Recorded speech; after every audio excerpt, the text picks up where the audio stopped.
Ин әкесі Винсентпен бірге азық-түлік дүкеніне барады. Винсент өзінің табиғаттан тыс қабілеттерін пайдаланып, бірнеше бөтелке сусындарды көрінбейтін етіп жасайды.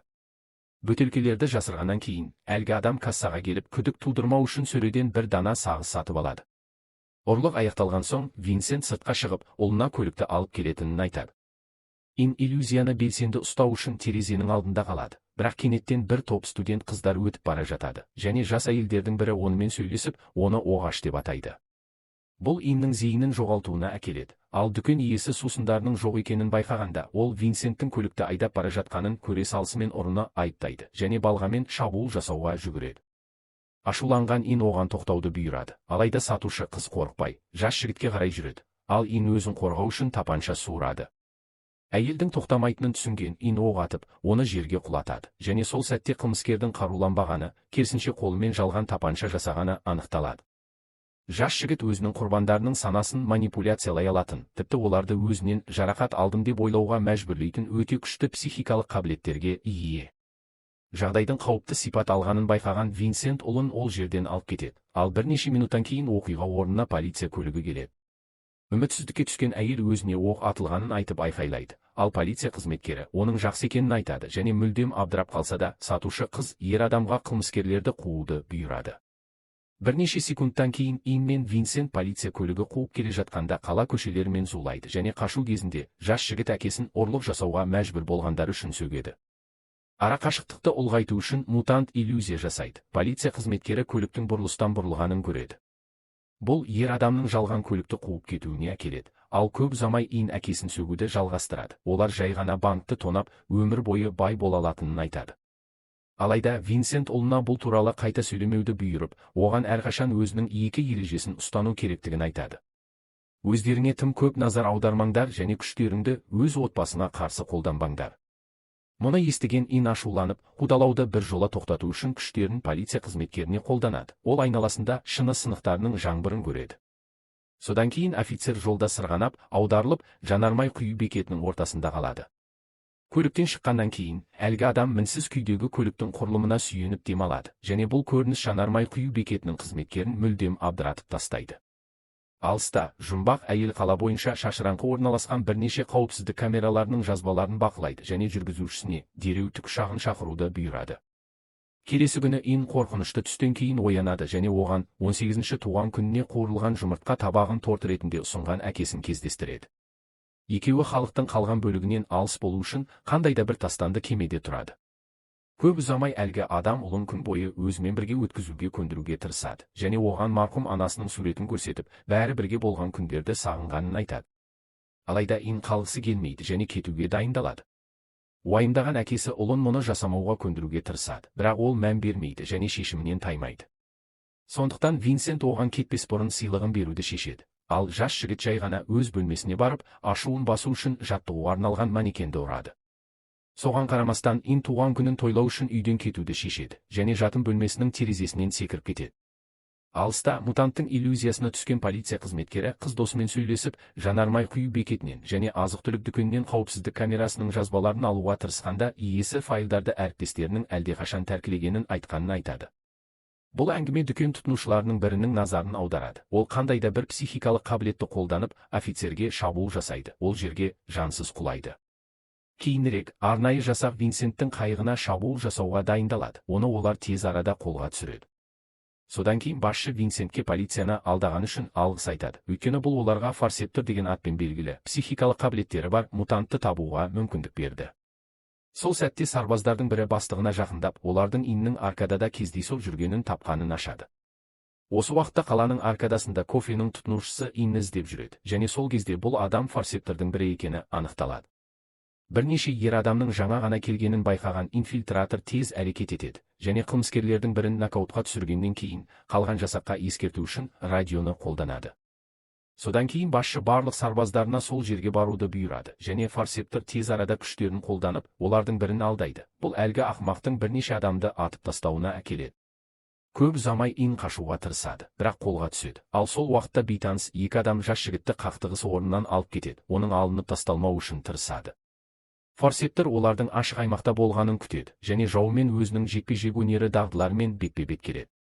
Сол сәтте әлгі адам виртуалды шындық ойыншыларының аренада жүргенін байқайды және одан да көп дүрбелең тудырмау үшін оларды соққылармен ұрмауға тырысады. Жекпе-жектің соңында форсептор өзінің шектеулерінен босап шығады, ал сыртта жасақ басшысы одан тірі қалғысы келсе, онымен бірге жүруді сұрайды.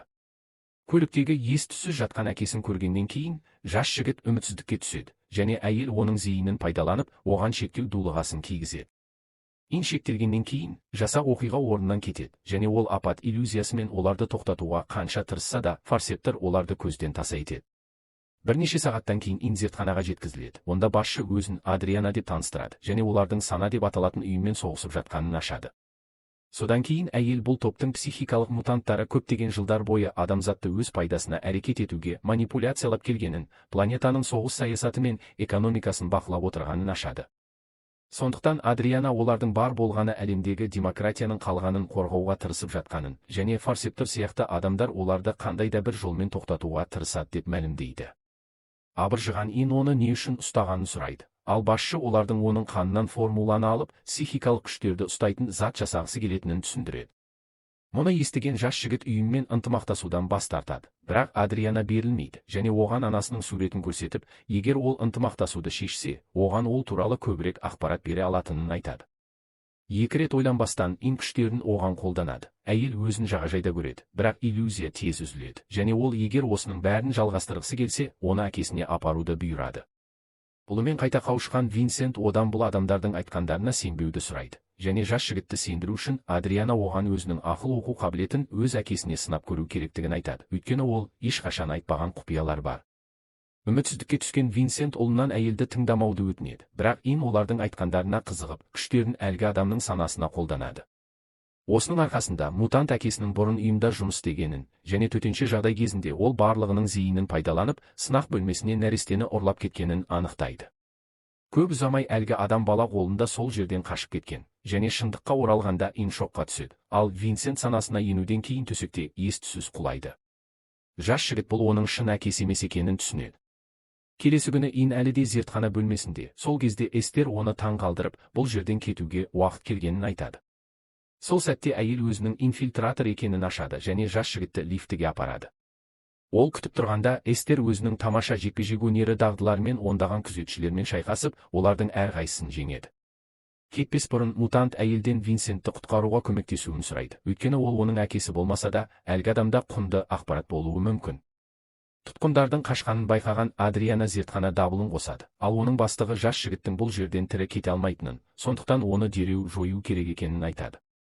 Сол уақытта дәрігерлердің бірі орталық қауіпсіздік бөлмесіне барып, бірнеше секунд ішінде барлық күзетшілерді жояды. Ол форсептордың өзі болып шығады. Сыртта қашқындар зертхана көліктерінің бірімен қашуға тырысады, және көліктің бір бөлігі оқпен жойылғанына қарамастан, олар сол жерден құтылып кетеді. Алайда сапар кезінде дөңгелектер жарылып, үлкен апатқа келеді. Форсептордың тауып алуына жол бермеу үшін күштерін қолданып, көлікті көрінбейтін етеді, және қараңғы түскенде, топ жол бойындағы қонақ үйге жасырыну үшін кетеді. Таңертең Эстер мен бір-бірін жақсы таниды, және әйел өзінің сана ұйымының бөлігі екенін, сондықтан жас жігітті құтқаруды шешкенін ашады. Көп ұзамай мутант Винсенттің санасына тағы бір рет енеді, бірақ ешбір естелік мағынасы бар сияқты көрінбейді, және ол тек қолының бір бөлігі жарақаттанған, фургонда тұтқындалған адамды ғана көре алады. Кейінірек күштерін қолданып, қаладағы банк кассирлерінің бірін алдайды, ешкім байқамай үлкен көлемде ақша ұрлайды. Енді оларда өмір сүруге жеткілікті ақша болғандықтан екеуі пәтерге қайта оралады, және Винсенттің жоқ екенін байқаса да, олар алаңдамайды. Кенеттен жақындап келе жатқан көліктің дыбысын естиді, және досына ескерту үшін жүгіреді, оған ваннада қалуды сұрайды. Жас жігіт пәтердің айналасында қараусыз қалған бөлме сияқты көріну үшін иллюзия жасайды, ал бірнеше секундтан кейін форсептор есіктен кіреді. Айналардың біріне қарағанда әлгі адам өзінің иллюзияда екенін түсінеді, және мен бетпе-бет келгенде, ол иллюзорлық күштердің шағылысуларды өзгерте алмайтынын түсіндіреді. Үрейленген жас жігіт басқыншыға шабуыл жасауға асығады, бірақ форсептор қорғаныспен әрекет етеді, және оған көмектесу үшін келгенін түсіндіруге тырысады. Алайда бұған сенбейді және қарсыласына шабуыл жасауды жалғастырады, қатал шайқас бастайды. Олар иллюзия мен шындықты алмастырған кезде, форсептор жас жігіттің денесін үстелге лақтыратын маневр жасайды, және оған оның қорғанысы Адриананың сарбаздарының пайда болмауының жалғыз себебі екенін, өйткені ол олардың көпшілігімен айналысқанын айтады. Көп ұзамай әлгі адам Инге оның бір жағында екенін айтып сендіреді, бірақ Ин оған сенбейді және оған электрошокермен шабуыл жасауға тырысады. Форсептор шабуылды тез тоқтатады және Эстердің ваннада жасырынып тұрғанын көргеннен кейін, ол жас жігіттің санасына енуді шешеді. Бұл мутанттың Адриананың Форсепторды Варшаваға жіберіп жатқанын, Каминский есімді біреудің формуланы өз денесіне қолданғысы келетінін айтқанын көруіне әкеледі. Осы көріністердің бәрінен кейін жас жігіт ес-түссіз қалады, ал бірнеше минуттан кейін Винсент Иннің пәтердің еденінде жатқанын табады. Ұлын оятқаннан кейін әлгі адам оны үйге қайтуға көндіруге тырысады. Сонда олар қайтадан қалыпты өмірлеріне орала алады, бірақ ол бұдан бас тартады және Варшаваға баруды шешеді. Ол байқамағаны, банктен ұрланған ақшаны Адриана қадағалап отырған, ол өз адамдарын әлдеқашан орналастырып қойған. Алайда олар шабуыл жасамас бұрын, сарбаздарды Форсептор жояды және уақытты жоғалтпай, екеуі Иннің көрінісінде сипатталған жерге кіреді. Анасымен ойнайтын бөлмесін тапқан жас жігіт іздерді іздейді және қабырғалардың біріндегі қуыс жерді табады. Ин өз қолымен өту жолын бұзып, ескі тәжірибелердің файлдарымен жас жігіттің анасы Урсуланың күнделігіне қол жеткізеді. Сол сәтте екеуі әйелдің тегін тауып алады және Иннің Каминскийдің немересі екенін түсінеді. Бірнеше минуттан кейін жас жігіт тәжірибелер туралы көбірек жазбаларды тауып, Эстермен сөйлесуге барады, бірақ ол сөйлескенде, әйелдің дәл жанында Форсептормен бетпе-бет келеді. Агент досының барлық қажетті жауаптарын беретінін түсіндіреді, бірақ Ин бұған сенбейді және қарсыласымен өзінің иллюзияларымен қарсы тұрады. Алайда Форсептор шабуылдардың ешқайсысына әсер етпейді және жас жігітті қаруымен бағындырғаннан кейін ол өзінің оның нағыз әкесі екенін ашады. Содан кейін әлгі адам өткенде, 50-ші жылдардағы соғыстан кейінгі кезеңде өзінің әйелімен бірге кейбір зертханалық сынақтарға өз еркімен қатысқанын және оларға психикалық күштердің мутанттық дыңқысы бар формуланы қабылдағанын айтып береді. Мәселе мынада, процедуралар суық соғыста қолданылғаннан кейін, экспериментті басқарған ұйымдар өздерінің сынақ үйректер өздерінің жаңа жауларына айналуы мүмкін деп қорқып, алаңдай бастады. Бұл басшылардың өздерінің зертханаларында жасаған мутанттардың әрқайсысынан құтылу туралы шешім қабылдауына, олардың бәрін жоюды бастауға келді. Алайда ең соңғы аман қалған мутанттардың бірі, Мүле деген атпен белгілі, файлдардың өртенуіне қарсы тұра алды, өйткені ол басқа мутанттарға қарағанда әлдеқайда күшті болды. Олар оны залалсыздандыруға тырысқанда, әлгі адам өзінің ең жаңа қабілетін қолданып қашып кетті. Ол мутанттардың үшінші күші ретінде белгілі болды және сананы бақылау атағын алды. Бұл күш құрбандарды оны қолданушының бұйрықтарына толығымен бағынышты етті және осыны пайдаланған Мүле оны аулауға тырысқан барлық сарбаздарды жойды. Ақырында әлгі адам зертхана агенттігінің мүшелері барлық мутанттарды балалы болу қабілетінен айырғанын ашады. Алайда бұл процедурадан кейін де Ин дүниеге келді және оның өмірі нағыз ғажайып ретінде түсіндірілді, өйткені ол әлемдегі бірінші табиғи мутант болар еді. Сол сәтте зертхана сарбаздары оқиға орнына келеді, ал Форсептор тез арада ұлына Эстермен бірге шатырға баруды бұйырады. Екі рет ойланбастан екеуі қашады және мутант қаруларын қолданып, ондаған жауынгерлерді жояды. Сонымен қатар оларды шатастыру үшін денелеріне өрмелеп бара жатқан өрмекшілердің иллюзиясын қолданады. Сол уақытта Эстер өзінің жекпе-жек өнері дағдыларымен ондаған жаулармен шайқасып, олардың террорлық әрекеттерге қол жеткізуіне жол ашады. Қауіптердің көпшілігін залалсыздандыруға тырысқанына қарамастан, әлгі адам жасаққа ұсталып қалады, ал ғимараттың шатырында Ин мен Эстер құрылыс құбырын қолданып қашуға дайындалады. Олардың көп уақыты жоқ екенін түсінген әйел жерге секіреді, ал жас жігіт оның ешқандай жарақат алмағанын көріп таңғалады. Көп ұзамай Ин қауіпсіздік құбырымен төмен түседі. Бұл екеуіне агенттіктің зертханасындағы сарбаздардан қашуға мүмкіндік береді. Агенттіктің зертханасында Адриана Форсептордың формуласының үлгілерін жинайды және оны білетіннің бәрін айтуға мәжбүрлеу үшін әртүрлі процедураларды орындайды. Алайда мутант ұлын беруден бас тартады және сол сәтте агенттік басшысы пайда болып, оларға бәрін тоқтатуды бұйырады. Адриана бастығымен сөйлесуге тырысады және бұдан былай Иннің дың алу үшін соңғы мүмкіндігі екенін түсіндіреді, өйткені психикалық мутанттарға арналған формула Каминскиймен бірге жоғалып кеткен сияқты. Осы уақытта оның әкесі ғалымдардан бір стақан су беруді сұрайды және олар шектеу дулығасын шешпеу үшін ғалым кішкене бұрғымен жол ашуды шешеді. Осының арқасында әлгі адам сұйықтықты қалыпты іше алады, бірақ робот алыстағаннан кейін Форсептор манипуляциясын машинаны басқарып тұрған қызметкерге қолданады. Сол сәтте оның әкесінің де сананы бақылау күштері бар екені анықталады және ол мүмкіндікті пайдаланып, қауіпсіздік роботының қаруын қолданып, алдындағы барлығын атып тастайды. Бәрін жойып, бөлмедегі әрбір қызметкерді жойғаннан кейін, Форсептор өзін шектеуден босатады және оны манипуляциялаған ғалымды аяуды шешеді. Алыста Ин мен Эстер Форсептордың үйіне жетеді. Оларды күтуші қарсы алады. Ол екеуін оның әйелімен сөйлесуге апарады. Анасын сол күйде көрген жас жігіт қатты күйзеледі және онымен сөйлесуге тырысады, бірақ әйел қозғала алмайды. Көп ұзамай ол әкесінің келуіне таң қалады. Ол оның санасына енуді ұсынады. Сыртта Адриананың агенттігінің үлкен жасағы үйді қоршай бастайды, отбасын жоюға дайындалады. Осылайша жас жігіт анасының Форсептор формуласының қауіпсіздігіне жауапты болғанын, өйткені ол бұл туралы білетін жалғыз адам оның өз ұлы екенін қамтамасыз еткенін анықтайды. Кішкентай кезінде баласы ойнайтын ойыншық текшелерді қолданып, Урсула Иннің санасына шифрланған естелікті имплантациялаған, ол ақпаратты оның бүкіл өмірі бойы сақтаған.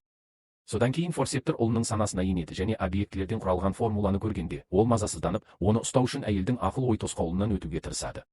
Абыржыған Ин оған тоқтауды айқайлайды, ал бірнеше секундтан кейін Урсула қуатын жоғалтып, ұлының көз алдында көзін жұмады. Бұл көрініс Инді қаһар күйінде қалдырады, және соның арқасында ол Урсуланың оны қорғау үшін басынан өткерген барлық азаптар үшін кек алу үшін үшінші күшін оятады. Жас жігіт зәулім үйді аралап, ондаған сарбазды жояды, олардың бір-біріне оқ атуына мәжбүрлейді. Уайымдаған Эстер мутантты тоқтатуға тырысады, бірақ ол шабуыл толқынын жалғастырады және сыртқа шығады. Онда қалған барлық басқыншыларды өз бақылауына алады. Сол сәтте Адриана пайда болады және оны көргенде Ин одан сайын ашуланып, жасақты тізе бүгуге мәжбүрлейді, ал олардың қаруларын өз бастарына бағыттайды. Үмітсіздікке түскен басшы мутантқа әкесінің оны манипуляциялауға тырысып жатқанын түсіндіруге тырысады, бірақ жас жігіт оны тыңдамайды және олардың жасаған барлық әрекеттері үшін төлейтін уақыт келгенін айтады. Кенеттен Винсент оқиға орнында пайда болады және Форсептордың ұлының жек көрушілігі арқылы жеке кегін алуды ғана қалайтынын айтып, осының бәрін тоқтатуға көндіруге тырысады. Оны үнсіз қалдыруға тырысқан Форсептор қаруын Винсентке лақтырып, ұлына оны қалған сарбаздарға қосуды бұйырады. Соңғы әрекетінде Винсент Иннен айналадағы жағдайға қарауын сұрайды және жас жігіттің анасы үшін кек алу үшін соншама өмірді аяқтаудың қажеті жоқ екенін түсіндіреді. Ұлының кешігуіне ашуланған Форсептор Винсенттің санасын басқарып, оны өзін атуға мәжбүр етеді. Жаңа ғана куә болған оқиғадан үрейленген Ин сарбаздардың санасын бақылауды тоқтатады және Винсентке көмектесуге жүгіреді, ал Эстерді сатқын ұстап алып кетеді. Күшін жоғалтпас бұрын, әлгі адам жас жігіттен оның естеліктерін соңғы рет көруін сұрайды, және осылай істегенде, ол оны алып кетуді өз анасының өзі сұрағанын анықтайды. Зертханадағы ғалымдар ұлына зиян тигізетінін түсінген бойда, Урсула Винсенттен Инге ешқандай зиян келмеуін сұрап жалынған. Жас жігітті қорғауға бел буған ол оны сол жерден құтқарып, содан бері әлгі адам психикалық мутантты өз ұлындай тәрбиелеп, оған қалыпты және бақытты өмір сыйлаған. Басынан бастап қателескенін түсінген Ин қатты күйзеліп жылайды және кек алуға бел буып, Форсепторды іздеуге шығады. Бірнеше минут ішінде жас жігіт сатқынды халықтың арасынан табады және күштерін қолданып, барлығын жерге жатуға мәжбүрлейді. Көп ұзамай Ин жауының өзіне қару кезенуіне тырысады, бірақ әлгі адам қарсы тұра алады, сондықтан ол Эстерді қарумен ұстап тұрып, оған тікелей шабуыл жасауды шешеді. Форсептор Инге шабуыл жасау үшін ондаған қарапайым азаматтарды басқарады, ал жас жігіт оларға зиян тигізгісі келмегендіктен абдырап шайқасады. Алайда, егер ол осылай жалғастыра берсе, аман қалмайтынын түсінген Ин қарсыластарына айналасындағы заттармен шабуыл жасайды және күштерін қолданып, оларды бір-бірінен жек көруге мәжбүрлейді. Ашуланған Форсептор үлкен денелі адамды басқарып, жас жігіттің мойнын қысуға мәжбүрлейді және сол сәтте Адриана пайда болып, әлгі адамды дәл бағытталған оқпен ұрады. Көп ұзамай әйел төмен түсіп, Инге бұл иллюзиядан шығу керек екенін, өйткені Эстерді тек ол ғана көре алатынын ашады. Сол сәтте Эстердің зертханадан қашқаннан бері оның бүкіл сапары бойы Инге серік болған Форсептор жасаған иллюзиядан басқа ештеңе емес екені анықталады. Сонымен қатар, олар ұрысқан барлық сәттерде қауіптерге шын мәнінде Иннің өзі қарсы тұрған, және бұл ашылу жас жігітті толығымен есеңгіретеді. Екі рет ойланбастан, жас мутант екеуіне оқ атады, Форсепторды кеудесінен ұрады, ол осы бей-берекеттен кейін ақыры жойылады. Алайда Ин Эстердің иллюзиясын сақтауды шешеді, ол басынан өткергеннің бәрінен кейін жұбаныш ретінде оны құшақтайды. Бірнеше күннен кейін, қайтыс болғандардың барлығына арналған еске алу рәсімінде Адриана оған өзінің байланыс ақпаратын береді, өйткені егер жас мутант оларға қандай да бір сәтте көмектесуді шешсе, олар оны күтетін болады. Ақырында Ин өз көлігіне отырады, онда Эстер оған Винсенттің туған күніне берген сыйлығын береді. Қаптаманы ашқанда, жас жігіт оның мұхиттар туралы кітап екенін біледі және қайығында балық аулап жүргенде нағыз әкесімен өткізген сәттерін еске алады. Сол сәтте Ин Адриананың бастығымен сөйлесіп жатқанын естиді. Ол егер жас мутант одақтас болмайтынын түсінсе, оны жоятынын ашады.